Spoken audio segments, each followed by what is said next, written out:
back wildfire! Come on, if you are glad you're in the house of the Lord, shout hallelujah! Praise God. Amen. How many of you are glad you are here today?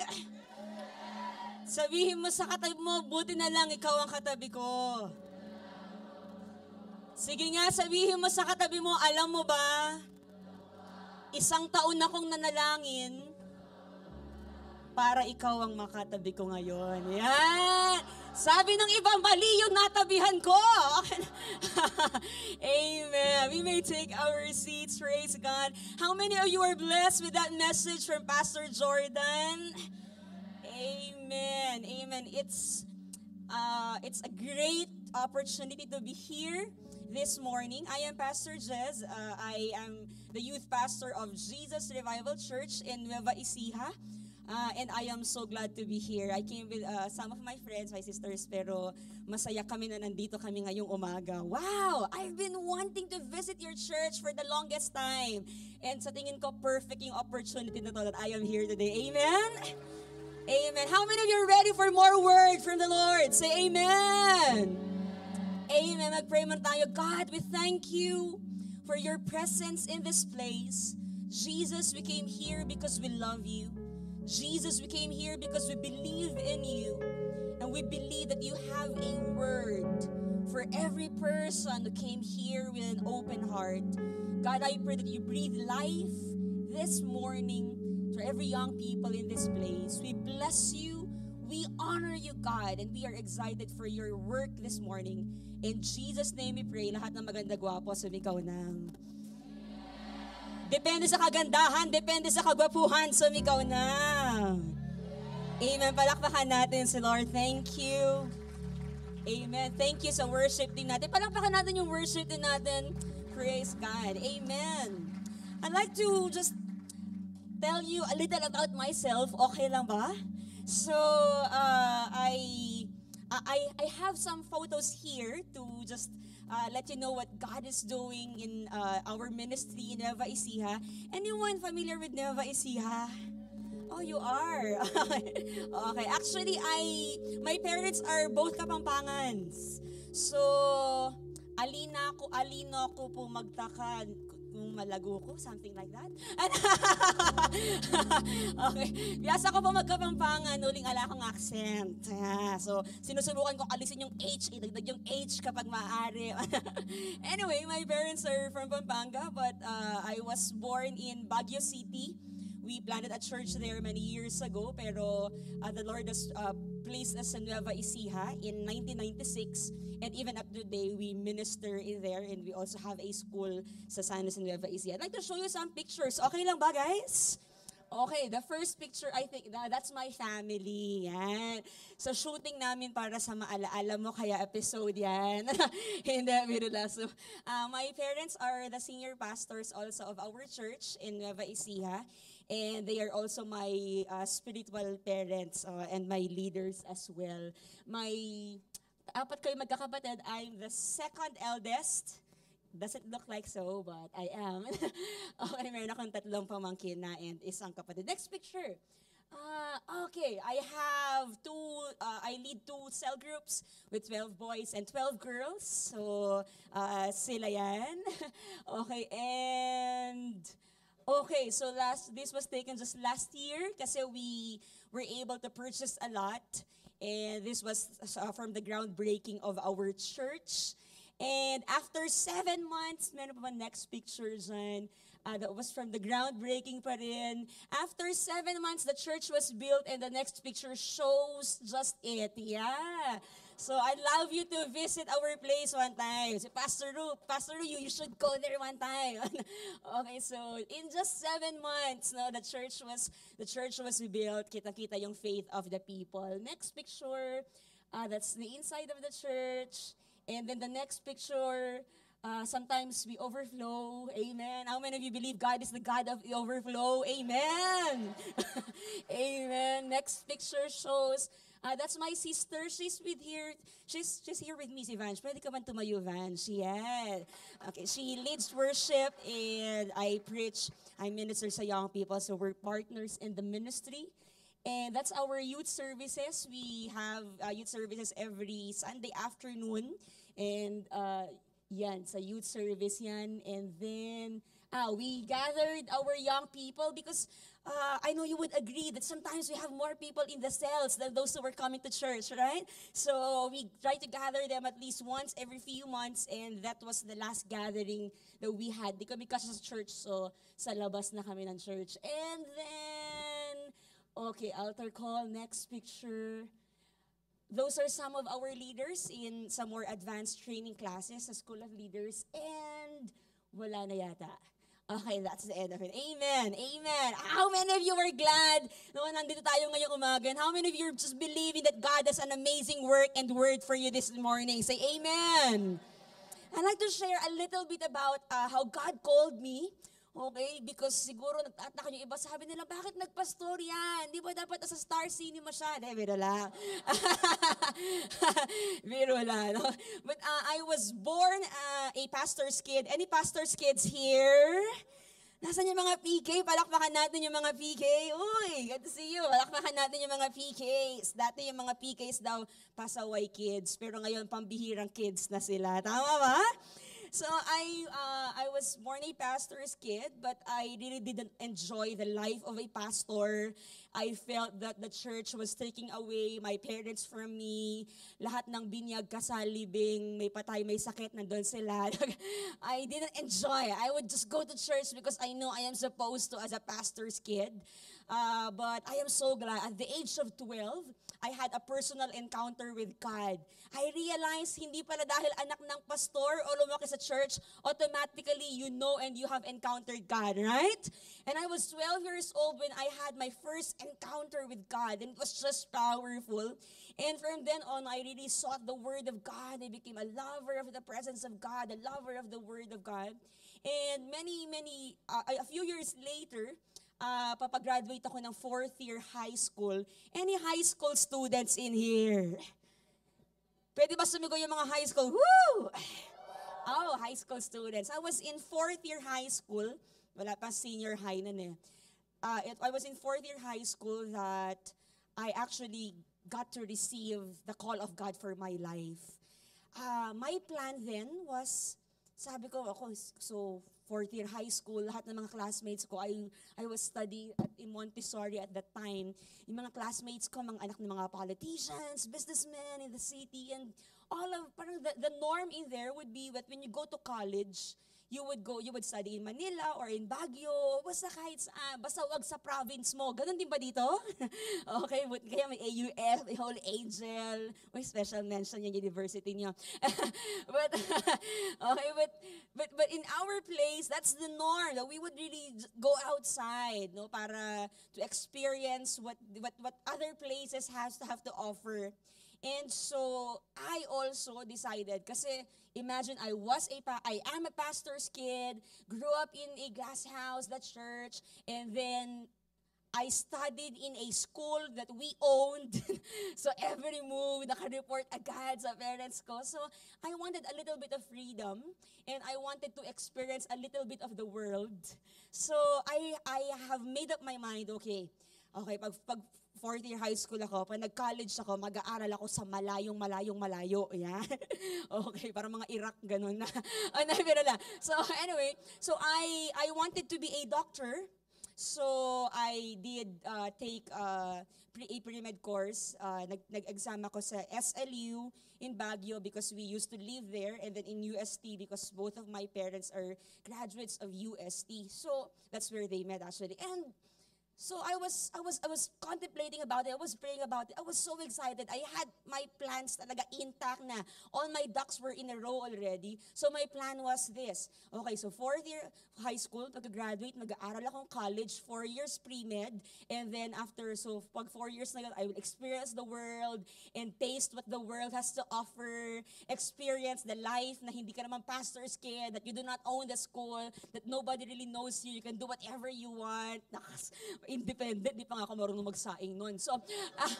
So I was really, sabi ko yan na. So 4 years yon, and then after that, another 4 years na medicine, and then 2 years, okay, magsa-specialize, and then 1 year mag-exam, and then another year, ganito. So kailangan ba age 28, 29, 30, nakapangasawa na ako ng Henry, Gokong Wei, o kaya C, di ba? Ganyan. Okay, so, so my plan was really intact, and my plan was complete already.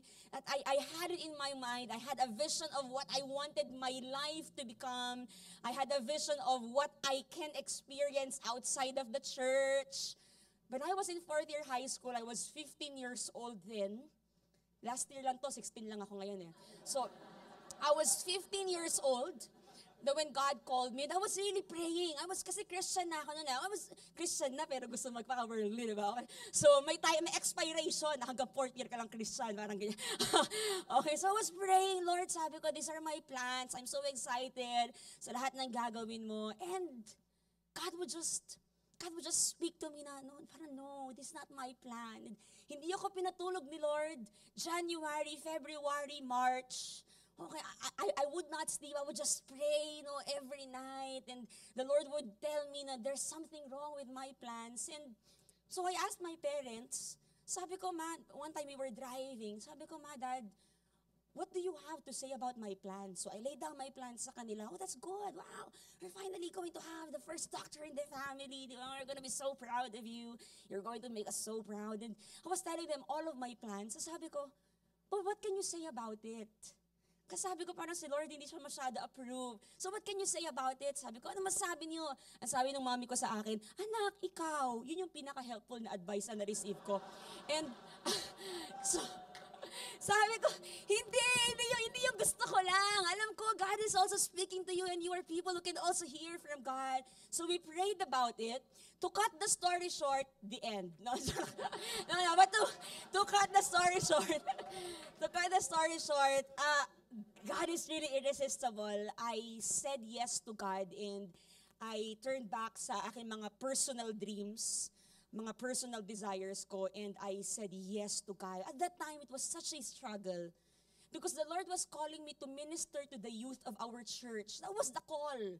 Parang Lord, that was so difficult because at that time, the youth of the church was siguro mga 10 to 20 lang. Okay? Yung mga active noon, meron kami mga youth leaders na mga 10 to 12. Leaders lang, pero wala naman talaga nila-lead. Active lang, di ba? Okay? Our youth then, di ba, yung worship leader, yung backup, yung nag-drums, nag-guitar, nag-bass, nagka-tambourine, nag-keyboard, okay, may nag-DLP, may dalawang tagapalakpak. Yun na yung youth namin at that time.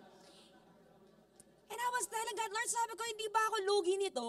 Kasi ipagpapalit ko yung grand dreams ko to minister to these young people.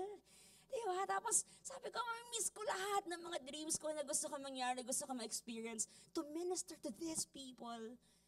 But I said yes to God, and God gave me a vision of what that youth ministry could become. And I am so glad that I said yes to God. I am so glad. Noon, at that time, you know what?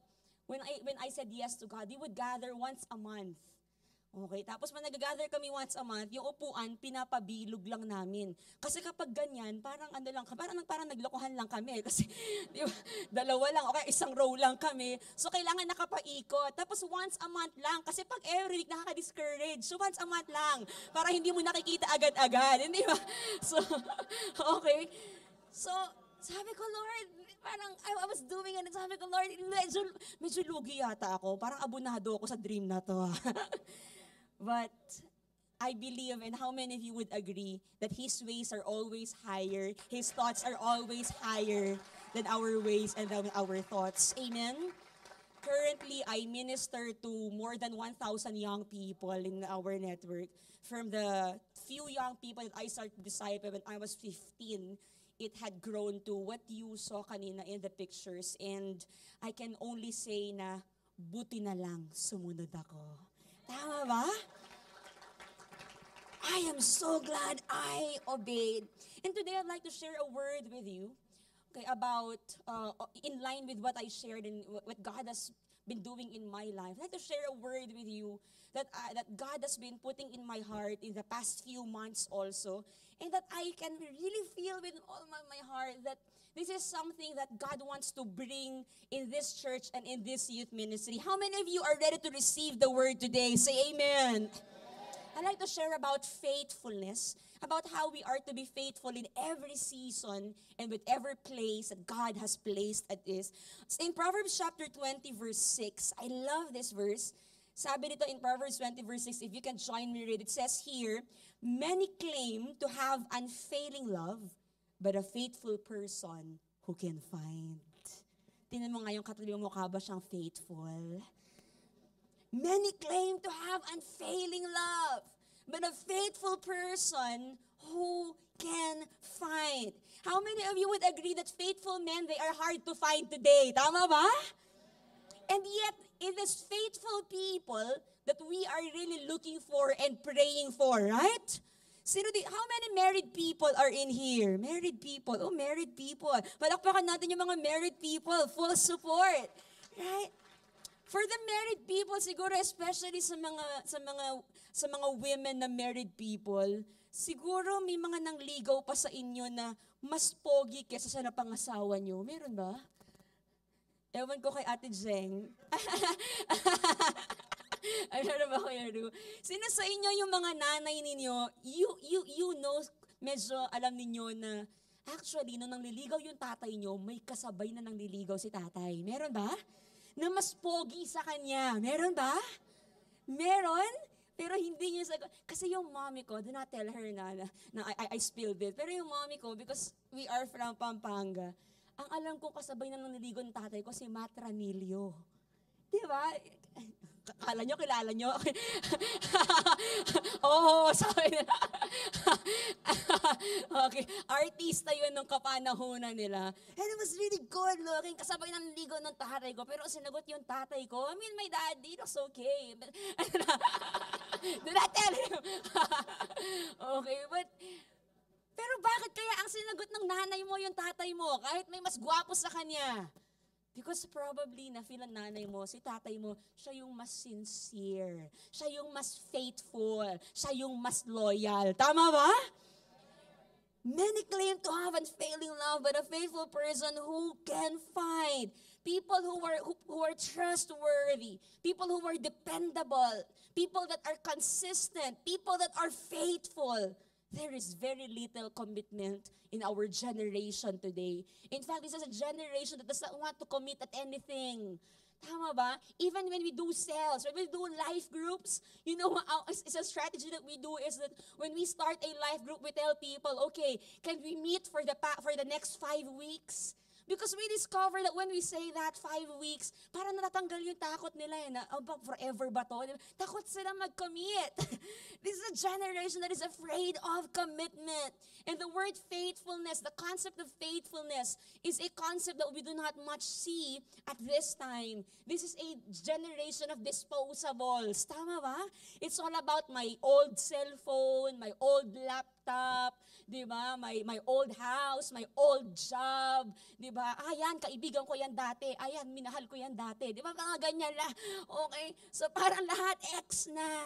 But I believe that as the theme of our conference today goes, the uprising, it means a revolution, a revolt. Tama ba? An act of resistance. And this morning, I'll be talking about a revolution, an uprising of faithfulness. How many of you believe? Amen. How many of you believe that this morning, there will be an uprising of faithful, committed, dependable, trustworthy disciples? Amen. Amen.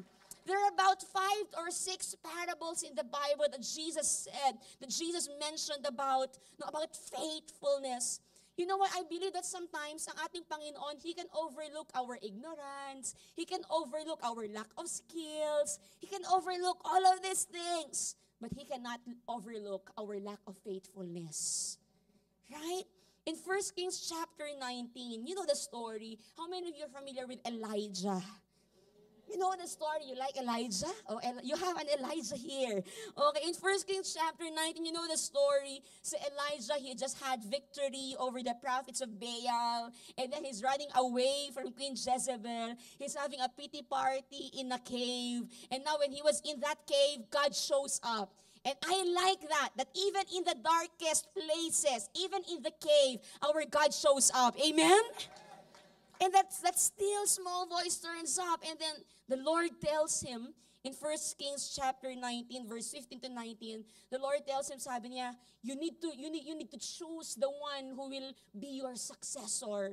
And the Lord tells Elijah, I am sending you to a place so you can anoint your successor. And maybe some of you would be wondering, or the people at that time would be thinking, who would be the successor at that time? Diba? Kasi Elijah to diba? Kasi parang he has ang laki ng shoes na i-fill in niya, right? This is the Elijah. And so, who would replace him? Who would be the successor for Elijah? Elijah's time was coming to an end, and then God tells him, I want you to anoint and to choose a successor. Because God is a God of generations. Amen?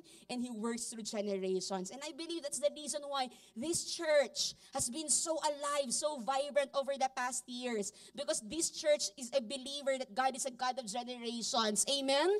And this church has invested so much in the next generation. Pwede ba palakpakan natin si Lord doon? So now you would think, who would be the successor? He must be some celebrity, di ba? Must be the most popular guy in the city. Must be the most good-looking. Ganda siguro ng katawan niya. Ang ganda siguro ng biceps niya. Tama ba? He must be the person that everybody knows. Must be the person that is most charismatic of all. Must be the most eloquent speaker in that place, right? He must be the most talented. He must be the best. But the Lord tells Elijah, I want you to go back to where you came from.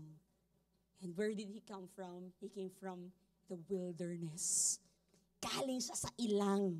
Okay, it's a neglected, uncultivated land. Sabihin mo nga, wilderness. How many of you are familiar with the wilderness? Tama ba? That dry, that arid place, tigang, tuyong lugar. And in the wilderness of Damascus, God sends him there to choose his successor.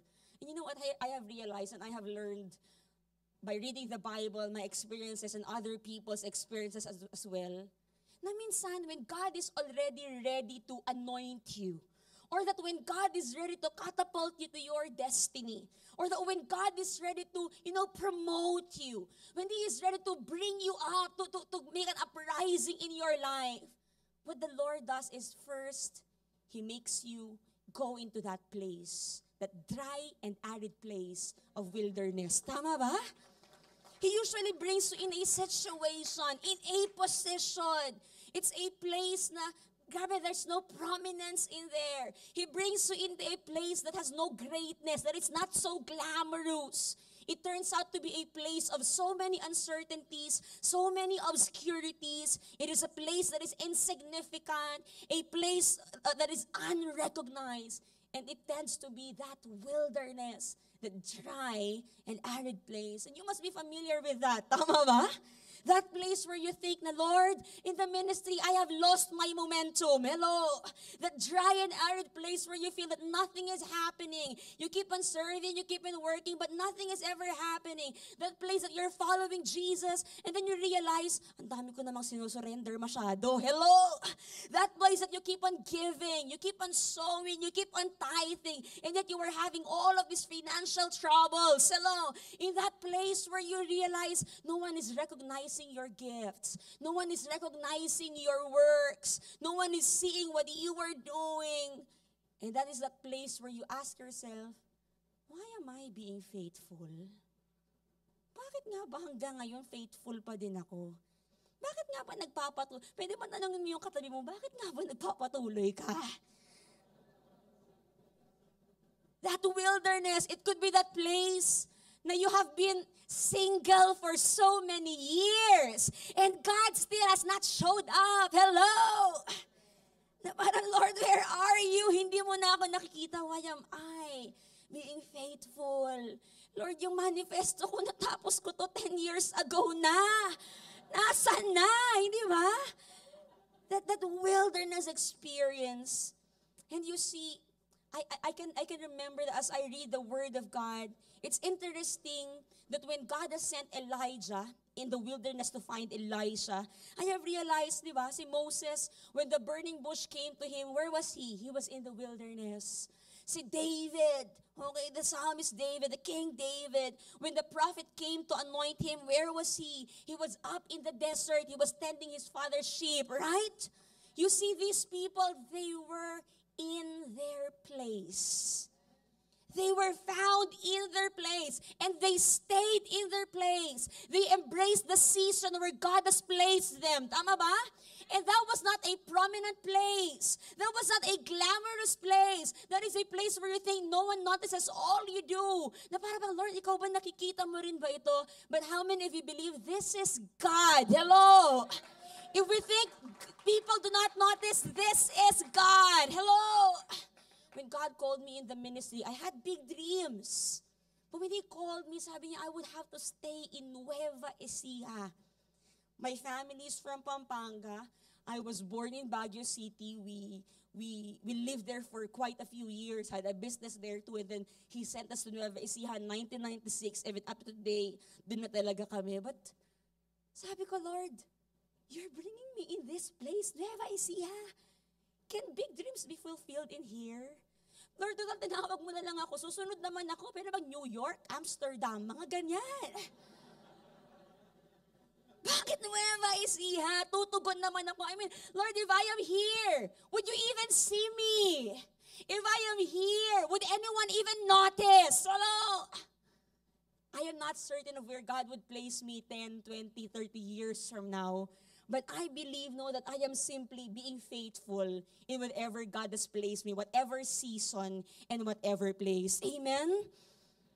Because sometimes we think that if we don't go here, if we don't do this, if we don't try this, I will not be noticed. If I don't do this, hindi makikita ni Lord ito, I will not experience my Jeremiah 29:11. But how many of you believe this is not a corporation? This is the body of Christ. And God places you just wherever you have to be. Amen. And God tells you, when I am ready for you, babalikan kita. I'm gonna find you. When you are ready, when the time is right, I'm gonna find you. I will send an Elijah to anoint you. Hello? And you know what, for Elisha, he was not only in the wilderness, but if you read the whole scripture, he was actually behind 12 pairs of oxen. Ang taga ng oxen, toro, okay? Di ba yung friend mo kapag halimbawa ang ayos-ayos niyo, toro. Ay, hindi pala, iba pala yun. Nasa likod siya ng 12 toro. He was standing them, he was taking care of them. Nasa likod, likod, likod, likod. We cannot even see Him. Right? But God is saying, oh, I can see Him. I can see everything na ginagawa niya. I am just looking if He's going to stay in His place. I am just going to see if He's going to remain faithful. Amen.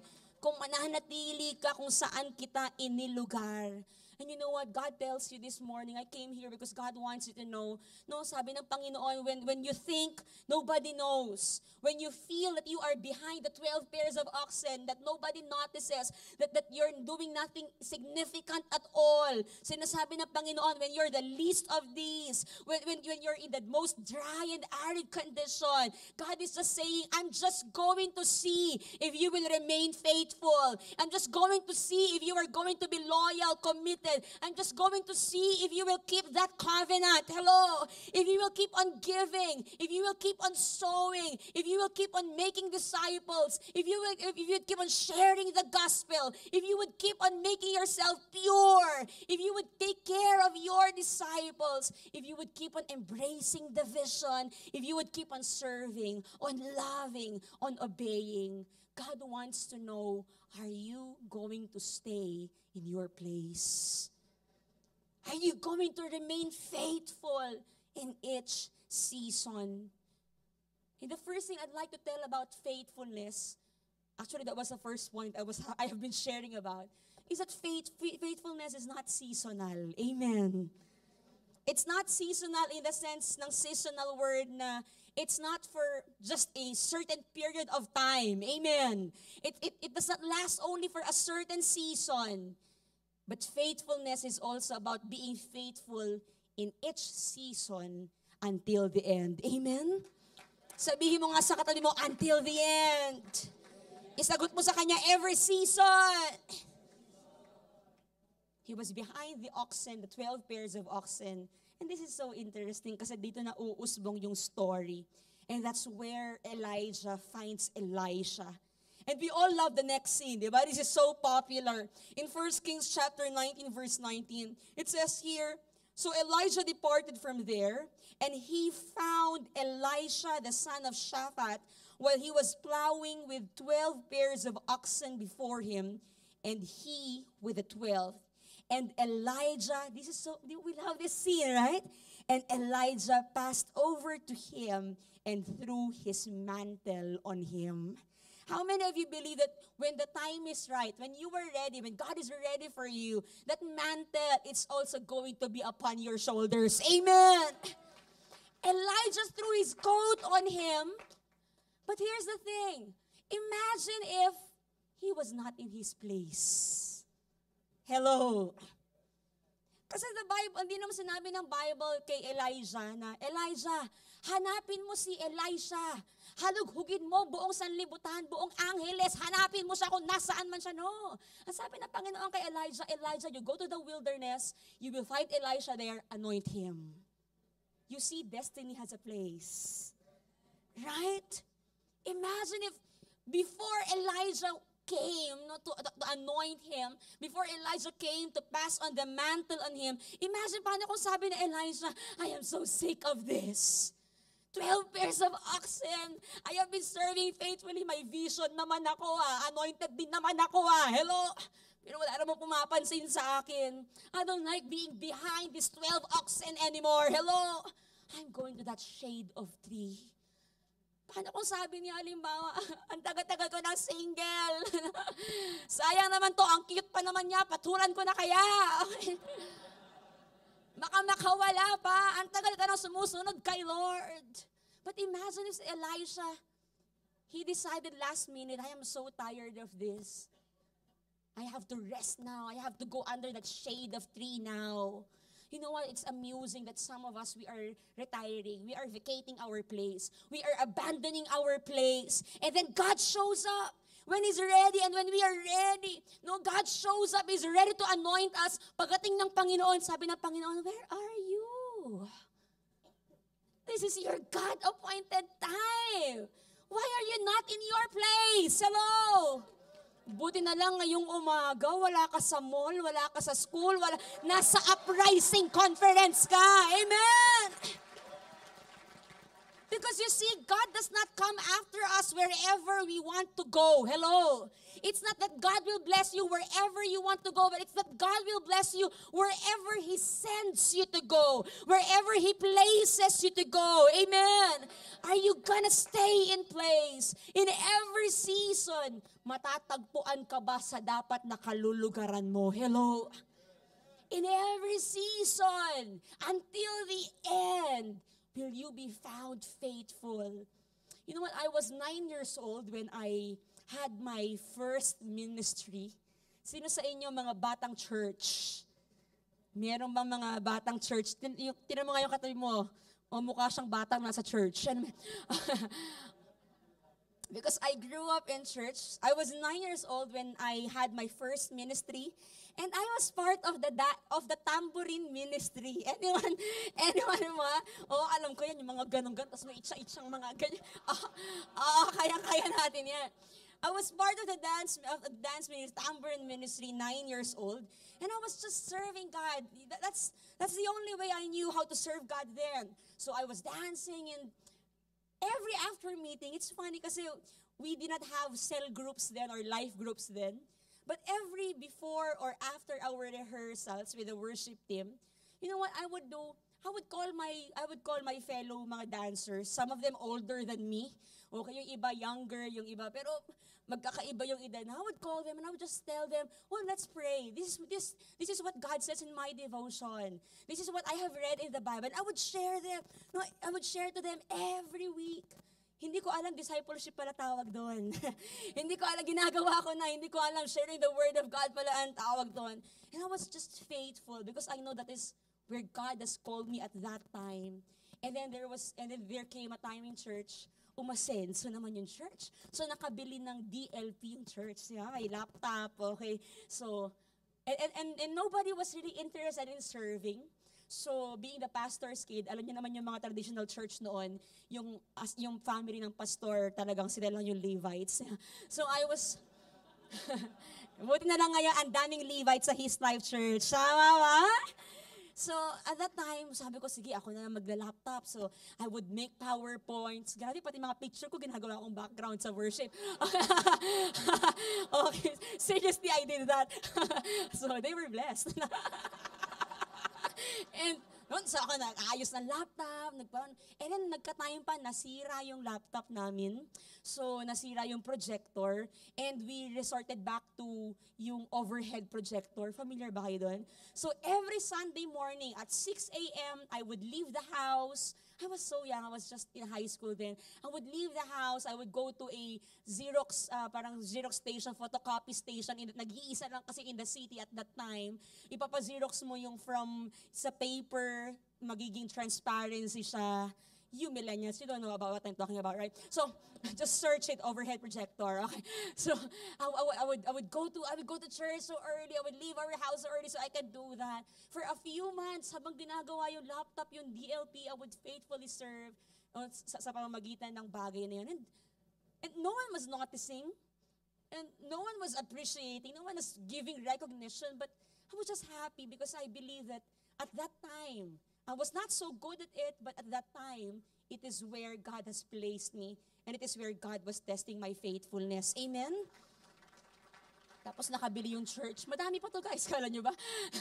Nakabili yung church ng camera, di ba?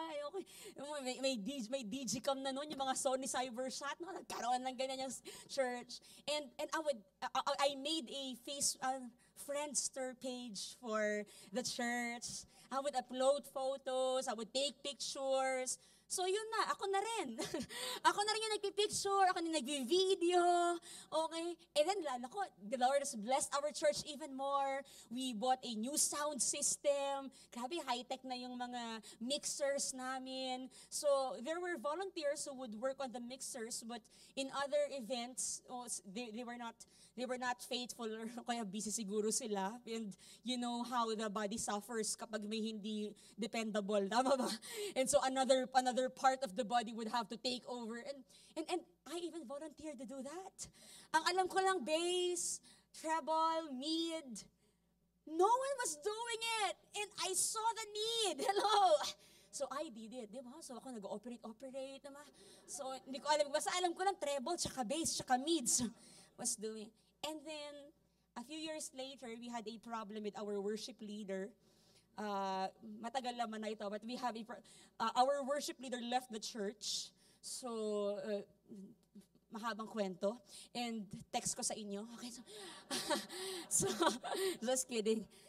The worship leader left the church and no one was left to lead worship. My sister, she sings so well. So well. Ako, sample ka mamaya. Okay, may utang ka sa kanila. But she sings so well, but super siyang shy at that time. Ako, shy ba ako? So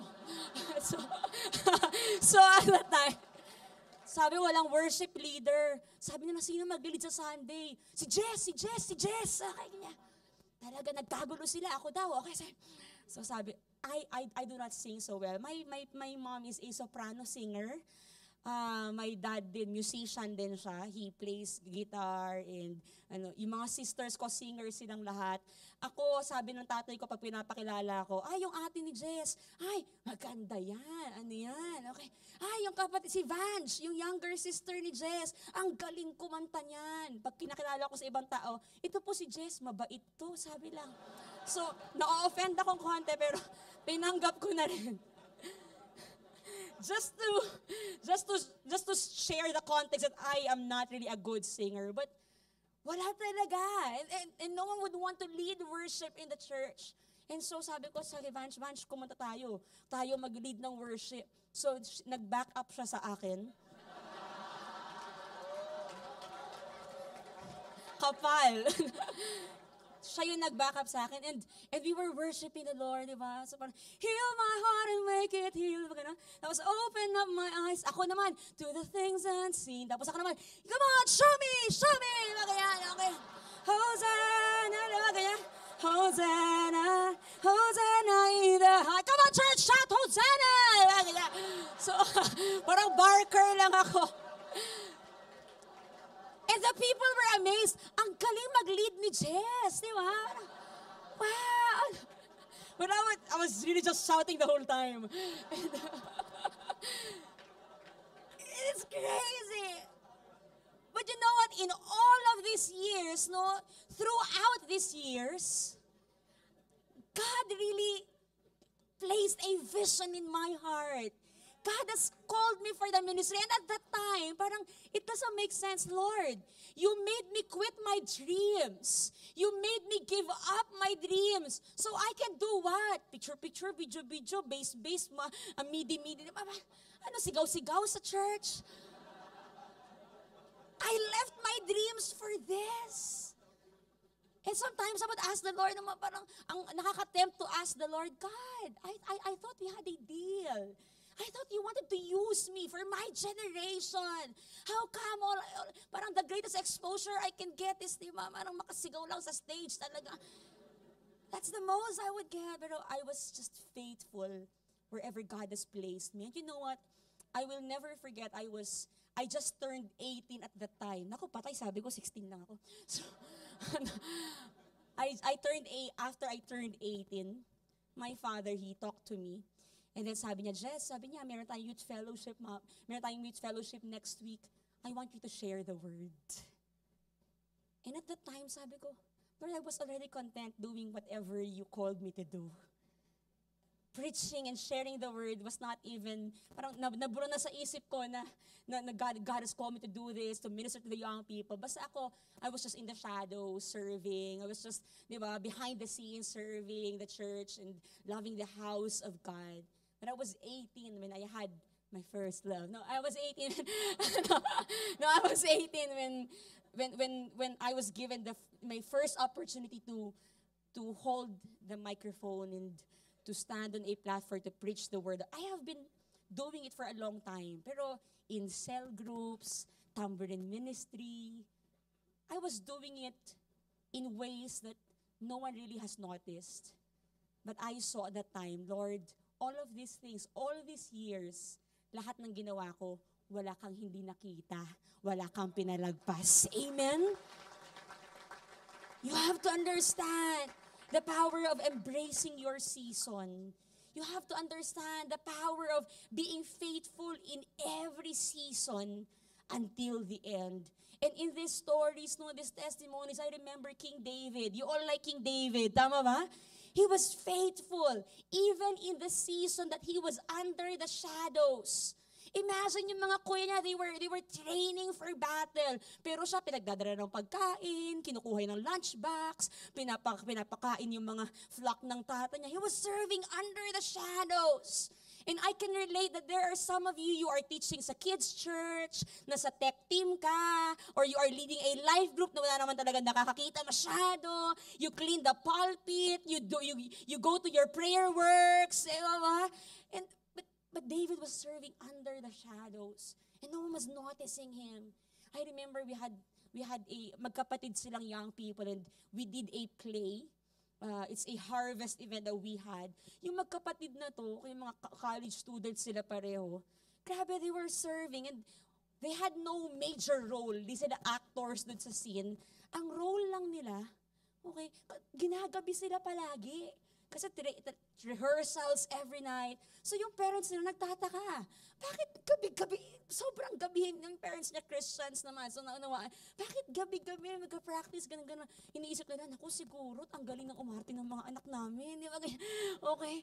And they were inviting their friends because they also are cell leaders. They were inviting their friends, oh, you need to watch our play. You need to you need to be at our harvest event. We're gonna be there. Ganyan, talagang proud na proud sila. And you know what? Nung nag-play na ganyan, okay, yung mga kaibigan na lang hinahanap, nasan na?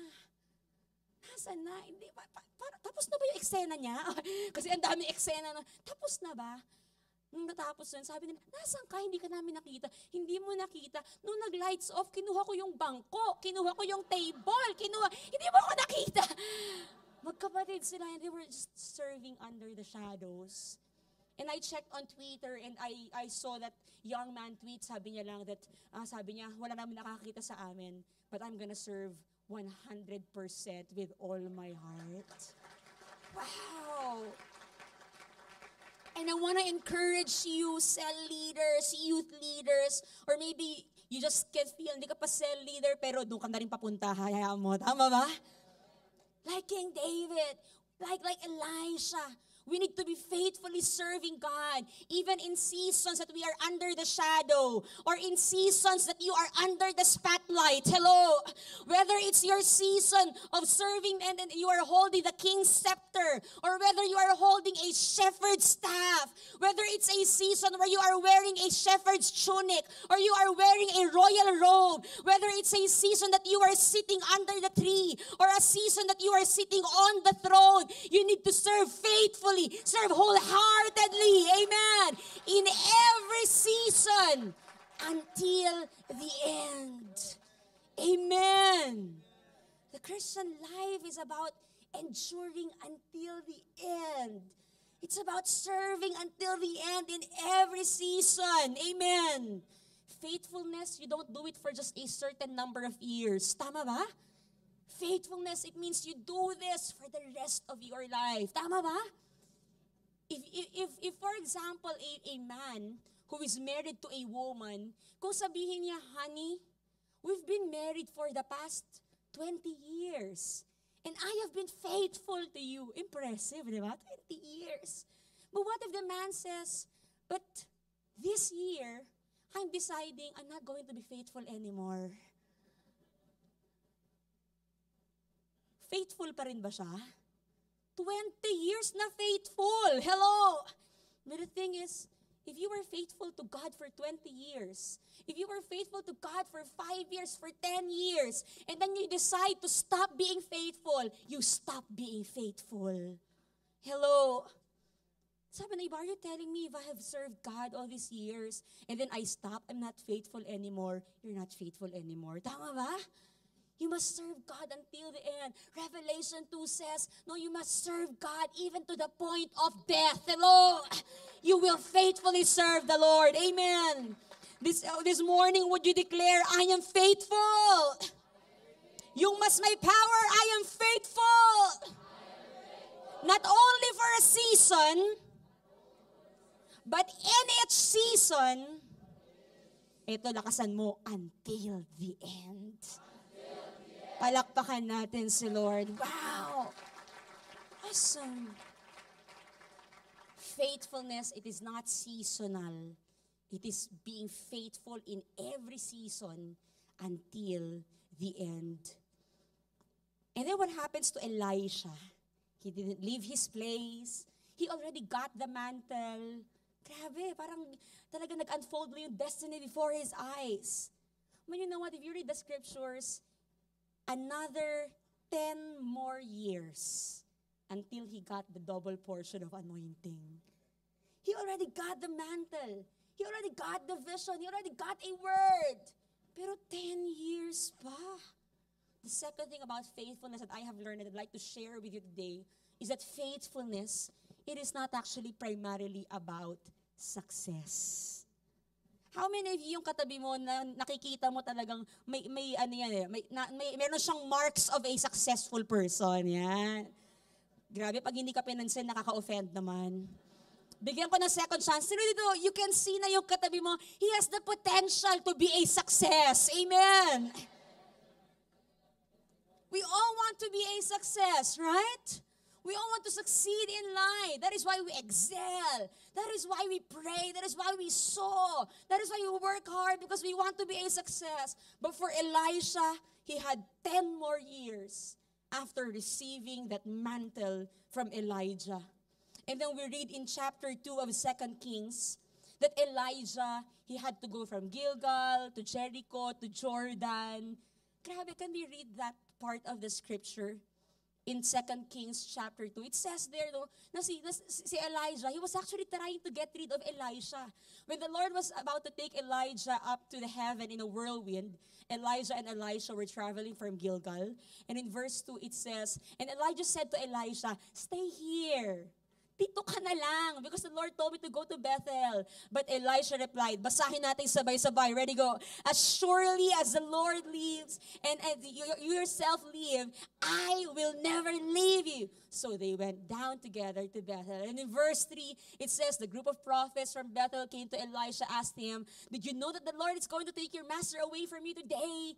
Of course I know, Elisha answered, but be quiet about it. Verse 4, Elijah, for the second time around, Elijah said to Elisha, stay here, because the Lord told me I will go to Jericho. But Elisha replied, basahin natin, ready, go. As surely as the Lord lives, and you yourself live, I will never leave you. So they went on together to Jericho. And then in verse 5, sabi ulit nila, did you know that the Lord is going to take away your master today? Of course I know. But be quiet about it. Shut up. Diba? Okay? Sino dito kailangan talaga, meron ka shut up anointing, di ba? Okay? Pag meron mga whispers, you have to give up. You have to quit now. Shut up. Tama ba?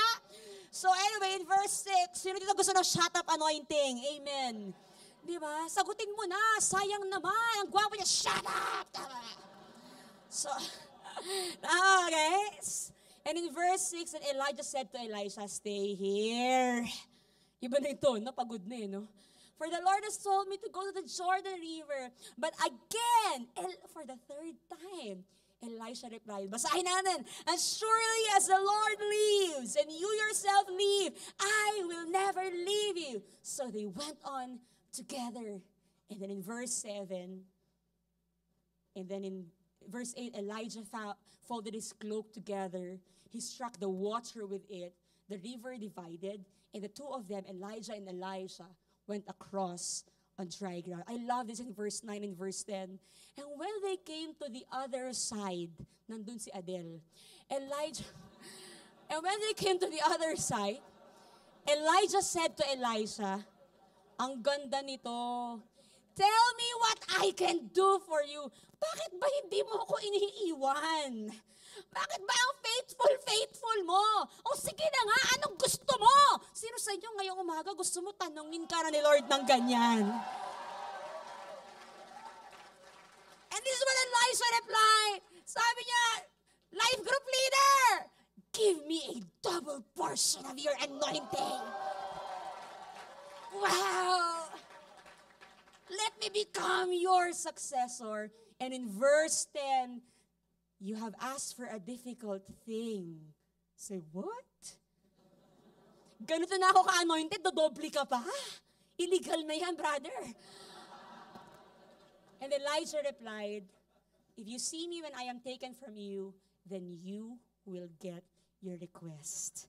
How many of you are believing today you're gonna get your request this morning? Elisha was telling his life group leader, I'm not going to leave you. Tama ba? You're the best man that I ever know. Parang gano'n ba? No. Parang gano'n Sabi niya, I'm not going to leave you, I'm not going to leave. I'm going to stay. Parang merong Ruth Naomi dito Where you go, I go. Where you stay, I stay. Where you move, I move. Hello. I'm not getting disconnected from my place. And it's interesting na hindi niya nakuha yung double portion of anointing until he did not leave his place. It was not the first time. It was not the second time. But it was after the third time that he was asked What is it that you want? You know what, for many people today, when they look at what God is doing, maybe in this ministry, or when they talk about the work of God in our ministry, also in Nueva Ecija, they say na, ay, successful naman the ministry. Glory to God. But I know we still have a great work to do. Tama ba? Glory to God, but it has not always been like that. I started a cell group 10 years ago. So the first cell I started was with not more than 12 young people, and many of them were older than me. Yung iba kaedad ko, pero yung mas bata, konting-konti lang yon. So mas matatanda pa sa akin. Para ba nakaka-intimidate, no? That you're sharing the word to them. Di ba? Ang cute-cute ko, tapos nag-share ako sa kanila. Ganyan. So I would, and I would share the word to them. I would, every week we would meet. Not more than 12 teenagers, yung nasa 20s na at that time. But for the past 10 years, I cannot say na I have been really successful at all times.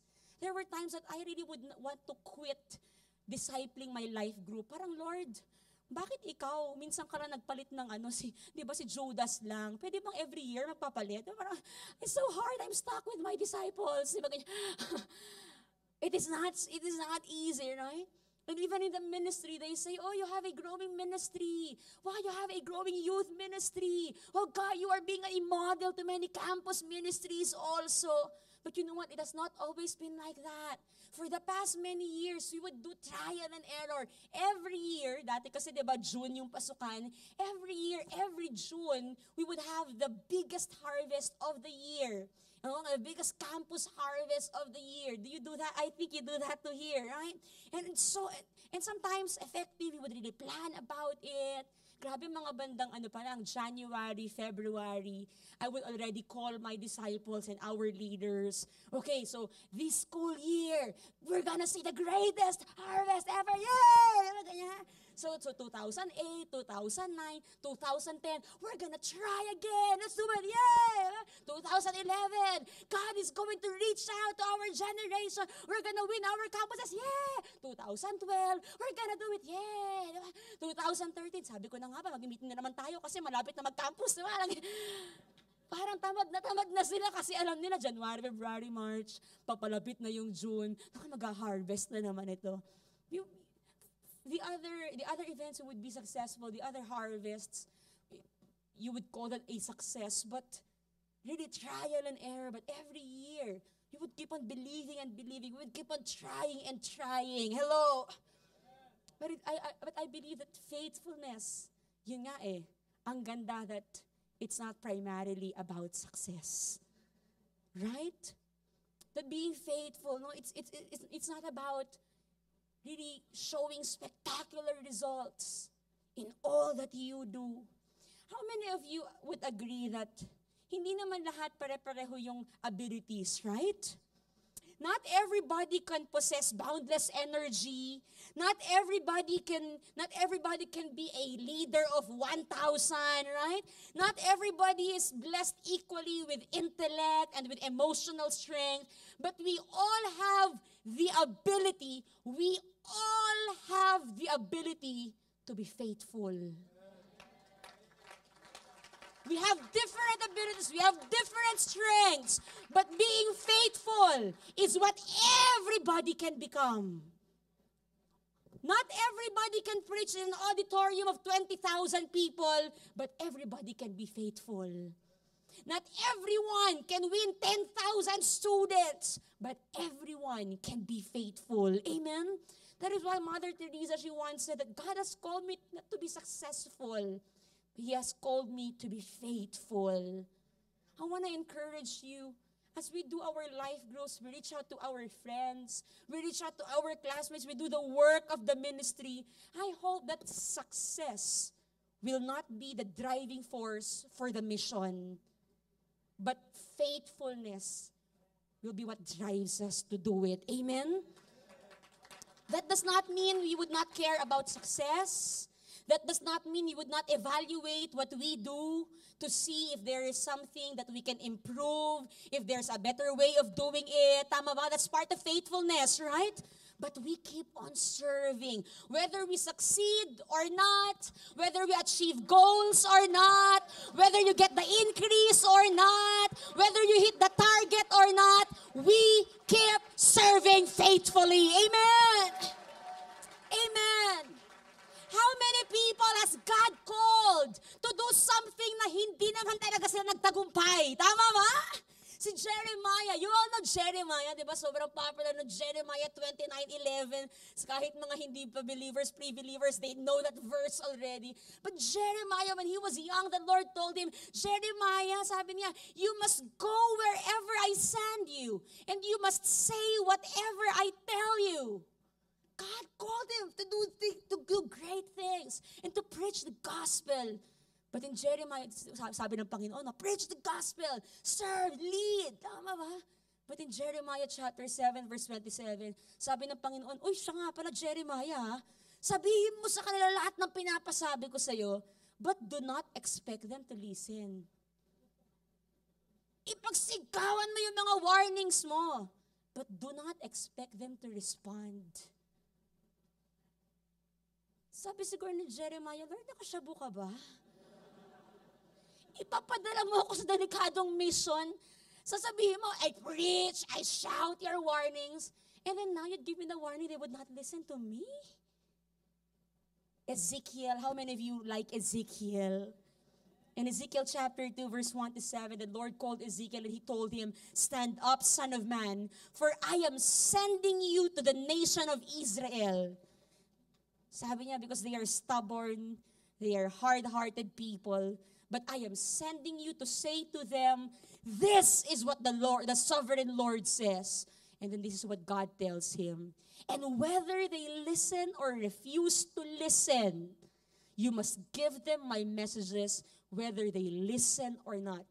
Tapos bilang dinugto ng Panginoon, but they won't listen. What? You are calling me to do this work, tapos you will tell me, they will not listen? Parang sabi ng Panginoon, magtayo ka ng bakery, pero walang bibili. Parang ganyan. Grabe. Sulat ka ng blog, pero walang babasa. Di ba ganyan? Palit ka ng DP, pero walang magla-like. Parang ganyan. The Lord called them for great things. The Lord called them for incredible things. And with these things, I have learned that really faithfulness and not success will be the measure na gagamitin ng Panginoon in our lives. Amen.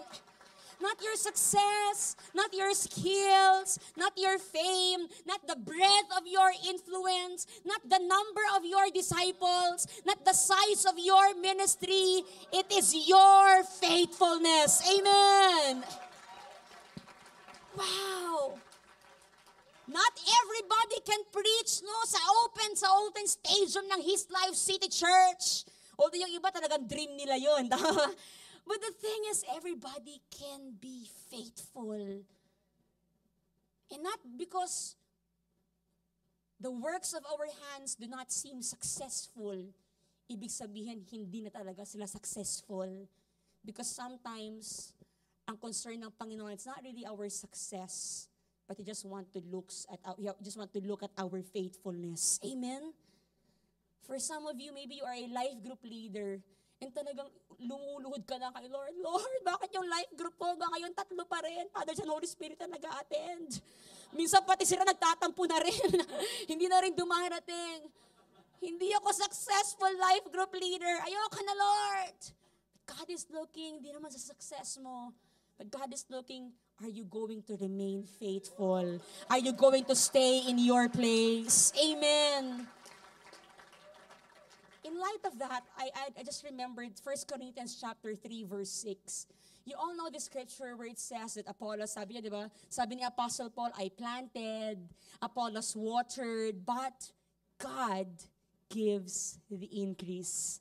Would you say that with me? God gives the increase. Come on, say it one more time.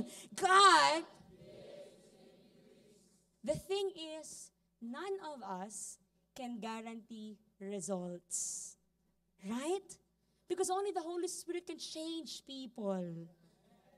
Numbers, increase, success, all these things They come from the Lord. Yes, you know, they do not come from you. You spend time following up, consolidating a person. You spend time helping the person do his daily devotions. But success comes from the Lord. The Bible says, di ba sa Deuteronomy 8, and even wealth, it comes from the Lord. Tama ba?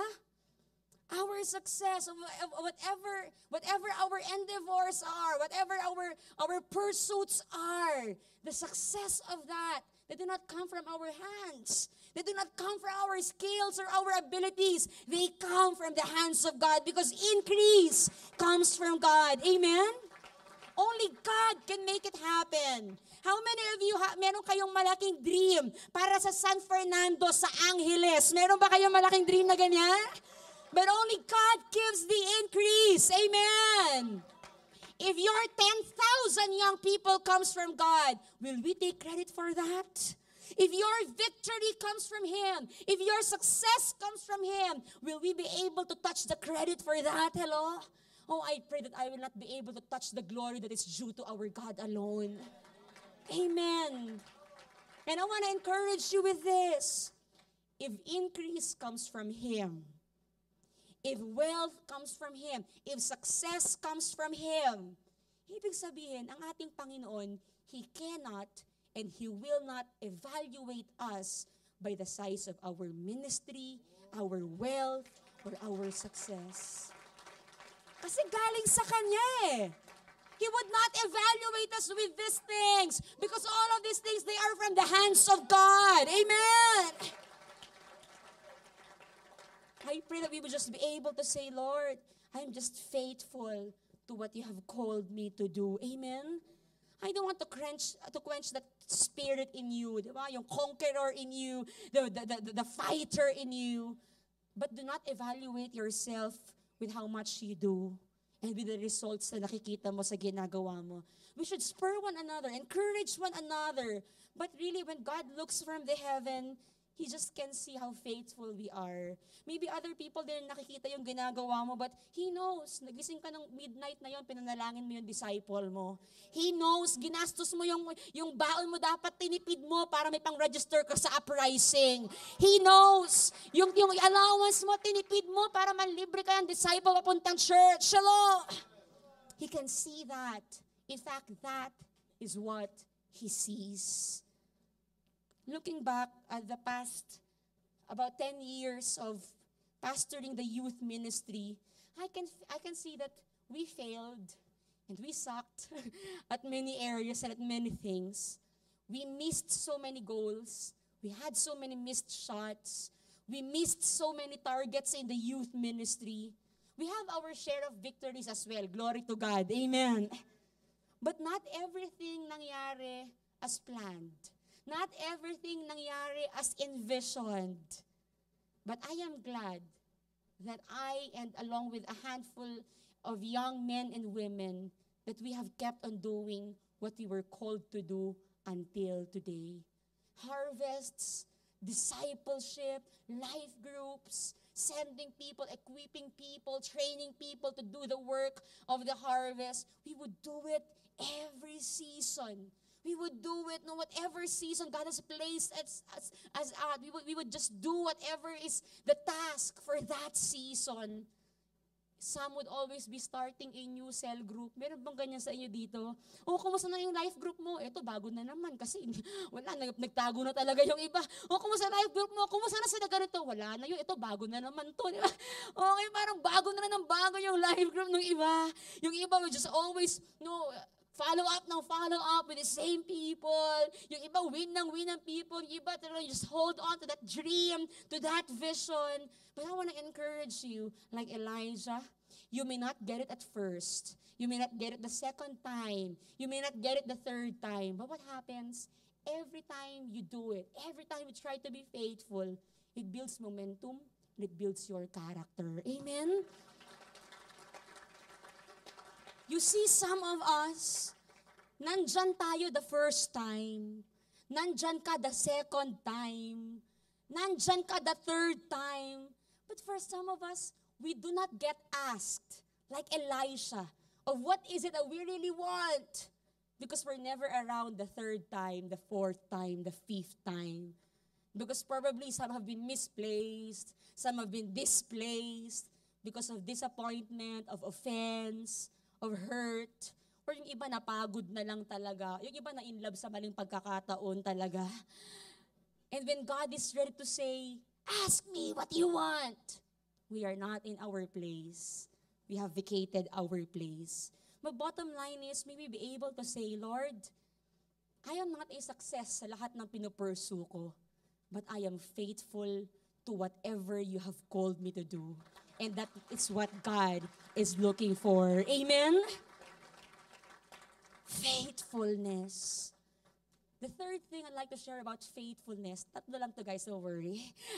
How many of you are blessed this morning? Amen. Faithfulness, it's not just for a season. It's not primarily about success. The third thing I want to share that God has taught me in different degrees of pain, through different degrees of pain, is that faithfulness is also not primarily about ability.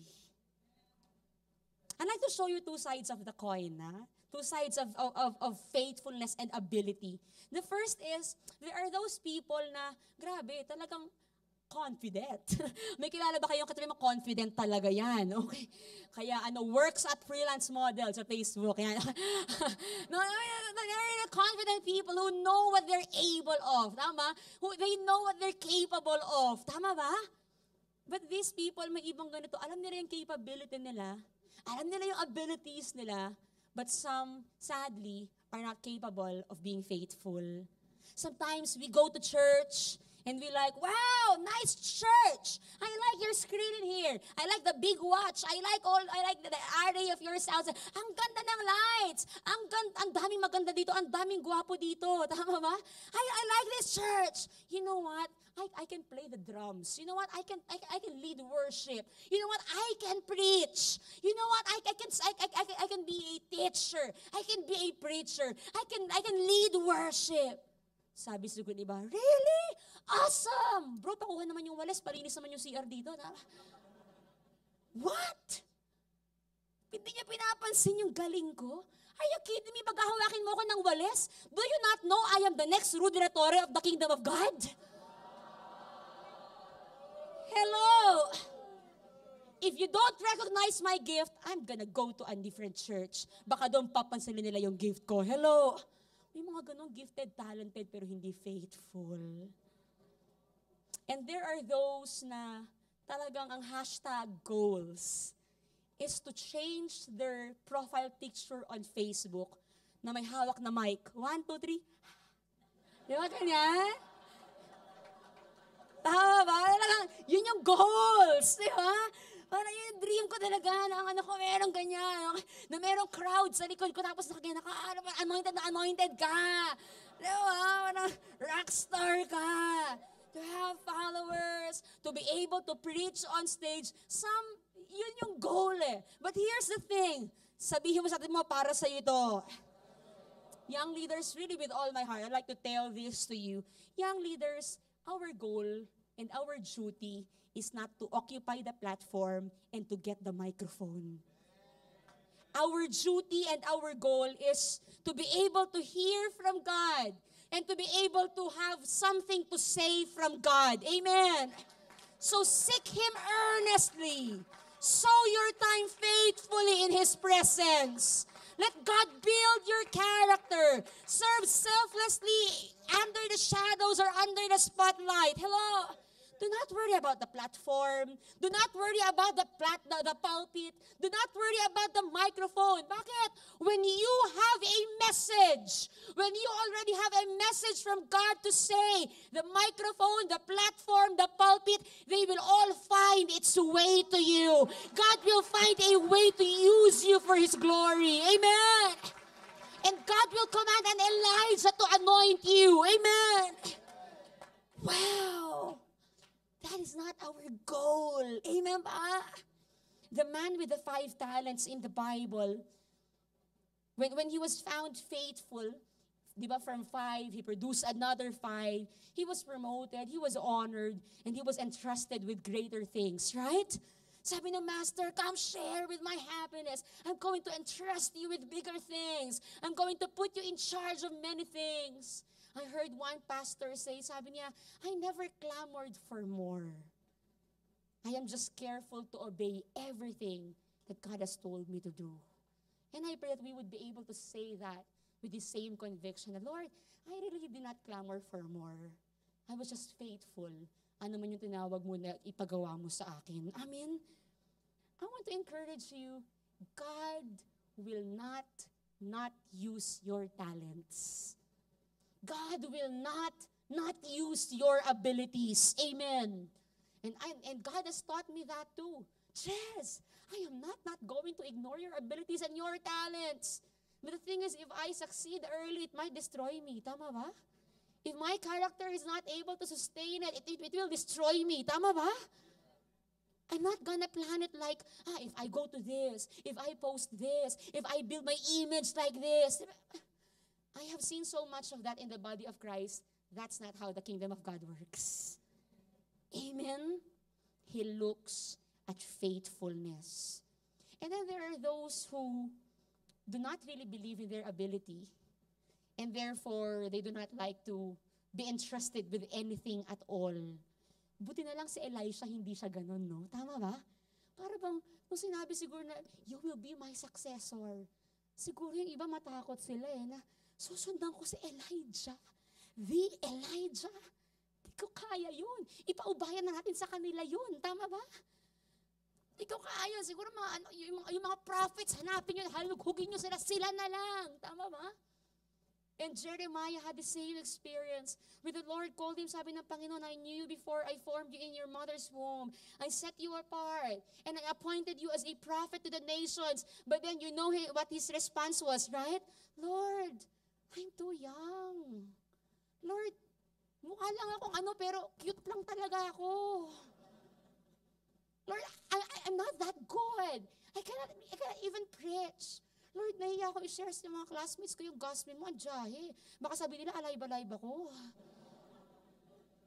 I cannot speak for you, Lord, I'm too young.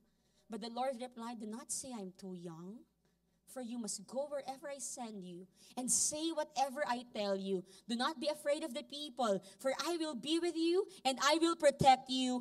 I, the Lord, have spoken. Yun naman pala! I have spoken, says the Lord. Do not say you cannot do it. You know what? I would look at the outlines. I would share sa cell group ko when I was younger. Ngayon, tinitignan ko, grabe, sabi ko, talaga, buti pinakinggan ako nung mga yun. Right? I looked back at the first outline of the first preaching that I shared. Sabi ko, grabe, kung ako yung tatay ko, hindi ako maniniwala sa sarili ko na 16 years old, 18 years old ako. I would not have belief sa ganong klaseng gift, sa ganong klaseng talent lang. And you know what? Some of us are like that. I'm not so good. I'm not as good as ate ganyan eh. I'm not as good as kuya ganito. Hello? In Matthew chapter 25, notice that in the parable of the talents, notice that the one who was not faithful was the one who only had one talent. Tama ba? You know what? I realize that sometimes we look at ourselves and then we see, I don't have much. And because I don't have much, I can't do much. And because I can't do much, I just won't do much or I won't do anything at all. Total, parang wala rin naman pag may ginawa ako eh. Tama ba? We say to ourselves, hindi ako ganun kagaling mag-preach. Naku, hindi ako grabe mag-lead. Naku, yung leader ko, grabe yun. Hindi ko kayang gawin yung ginagawa niya. Dapat, pag leader ka pala, hindi ka masaya sinasabi ng mga disciples mo, no? Tama ba? Si Jesus nga sabi niya, you will do greater things than this, right? And some of us, hindi ko kaya. Grabe yung anointing niyan. Pahigop po ng anointing. Pag may humihigo sa'yo mo, you cannot handle my anointing. Yeah, iba yung anointing mo kasi I also cannot handle your anointing. Tama ba? But some of us, we say, I'm not so gifted.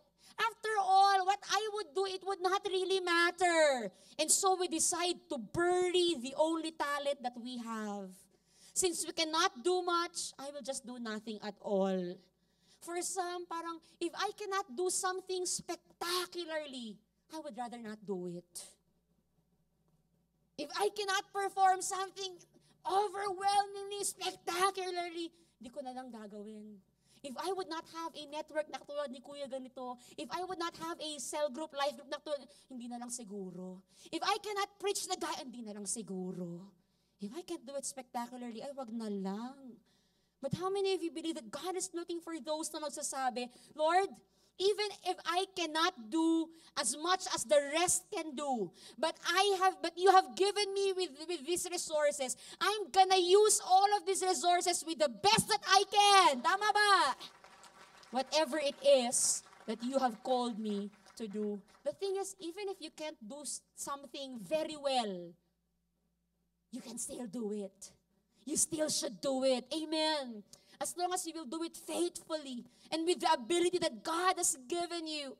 You see, there are many things you will have to do na hindi ka talaga sobrang galing doon. Tama ba?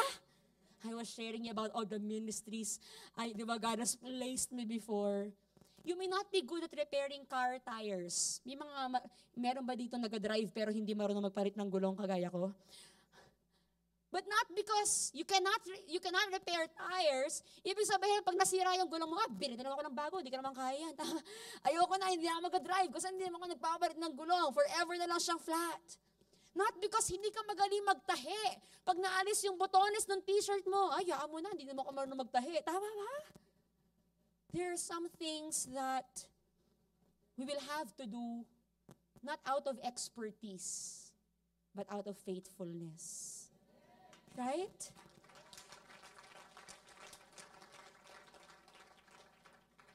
And again, let me show you the two sides. I'm almost done. Of this thing of doing things not out of expertise, not out of ability, but out of faithfulness.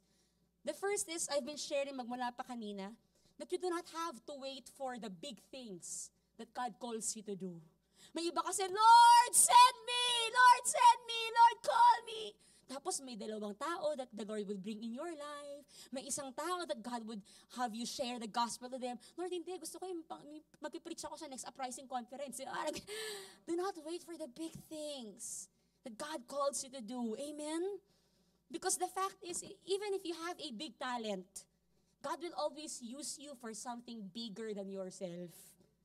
Para would be able to say that He's able to do beyond, above what we can think or imagine. Amen?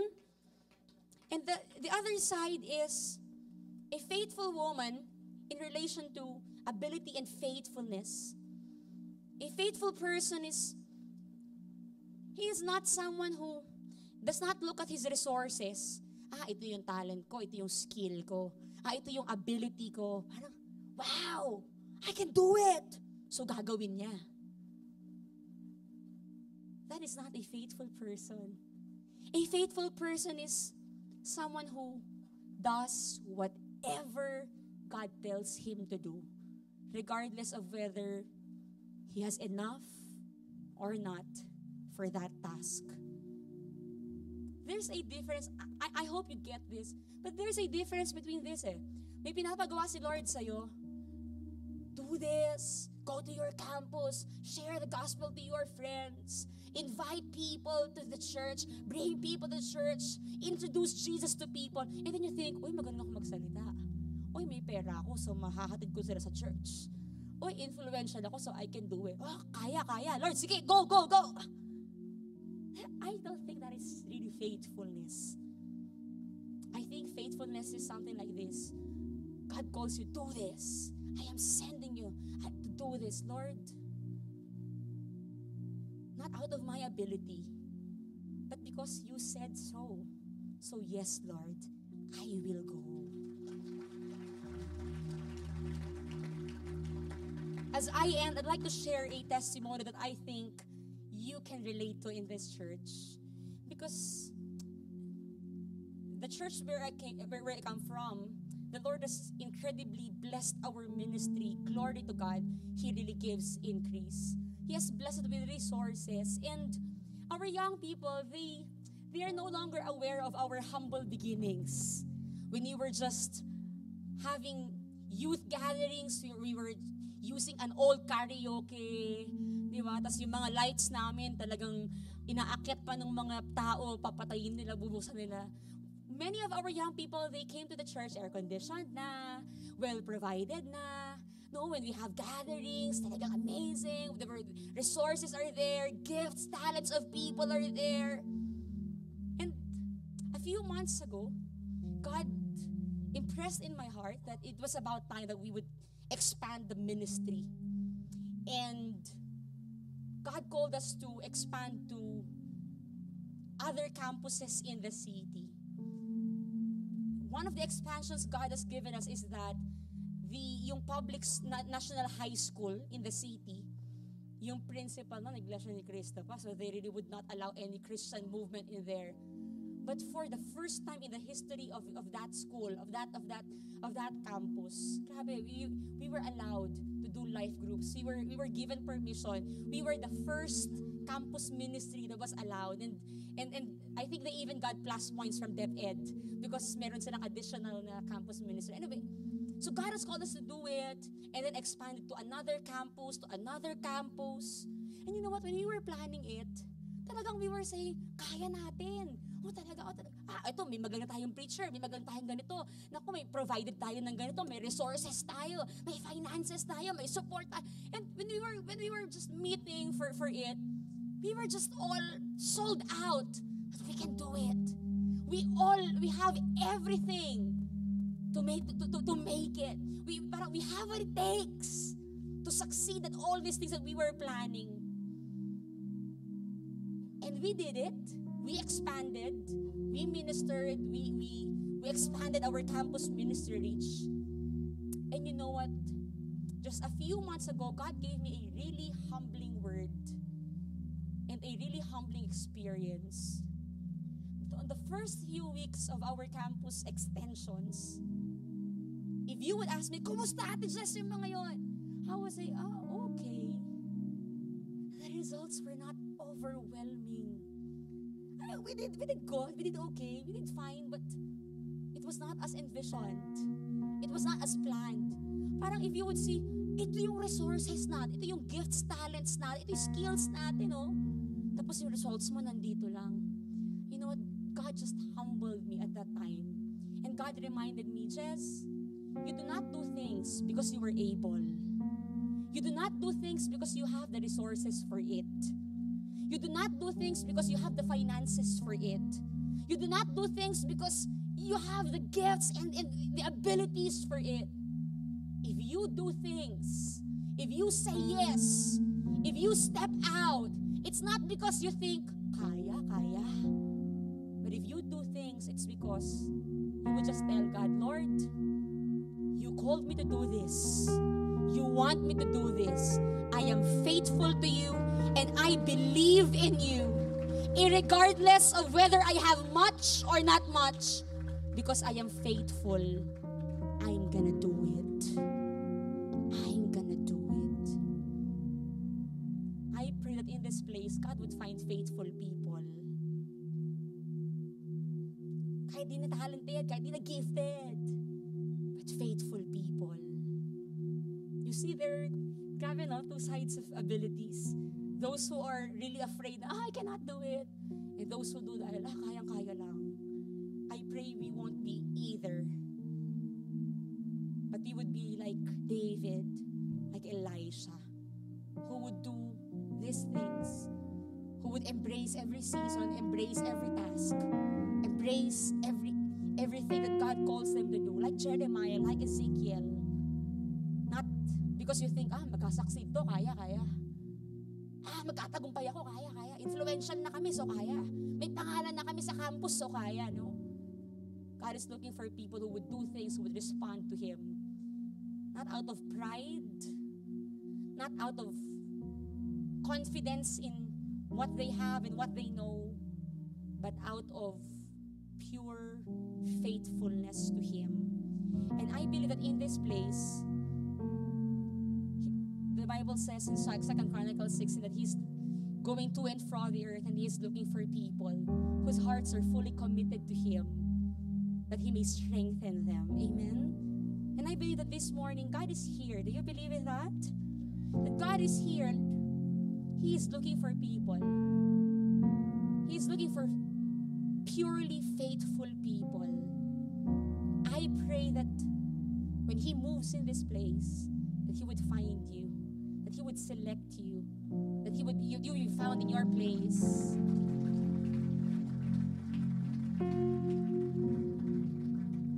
I want to pray for you. How many of you here, it's your desire, Lord, give me a faithful heart. Lord, make me faithful. I will ask you all to stand. Thank you, Jesus. Thank you, Jesus. Thank you, Lord. Thank you, Lord. Can you lift your hands to heaven and start praising the Lord right now? Oh God, purify our hearts.